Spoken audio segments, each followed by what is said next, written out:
Salut à tous, soyez les bienvenus sur ma chaîne. Nous débrieferons ce magnifique match à rebondissement entre l'Argentine et le Cap-Vert. Sans plus tarder, entrons dans le vif du sujet. L'Argentine s'est imposée 3-2 après prolongation face au Cap-Vert dans un match beaucoup plus disputé que prévu. Les champions du monde ont été poussés dans leur retranchement par une équipe capverdienne courageuse qui a égalisé à 2 reprises, une Argentine dominante mais peu efficace. L'Argentine a contrôlé la possession et s'est créé de nombreuses occasions. Lionel Messi a ouvert le score en première période grâce à une belle finition. Malgré cette domination, l'Albiceleste a manqué plusieurs occasions, mais elle a souvent été mise en échec par le gardien capverdien Vozinha, auteur d'une prestation exceptionnelle. Revenons-en au Cap-Vert qui a impressionné par son organisation défensive, son courage et son efficacité en contre-attaque. Les Requins bleus sont revenus au score à 2 reprises et ont poussé les champions du monde jusqu'en prolongation.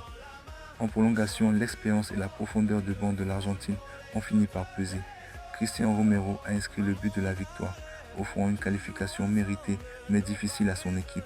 L'Argentine confirme sa force offensive et son mental, mais sa défense a montré des signes de fragilité face aux transitions rapides. Et ce à l'image de la performance remarquable de Vozinha, l'un des meilleurs joueurs du match. Pour finir, même si l'Argentine s'est qualifiée, le Cap-Vert a impressionné le monde du football par sa combativité et a poussé les champions en titre jusqu'en prolongation. Cette rencontre est déjà considérée comme l'un des matchs les plus mémorables de cette Coupe du Monde 2026.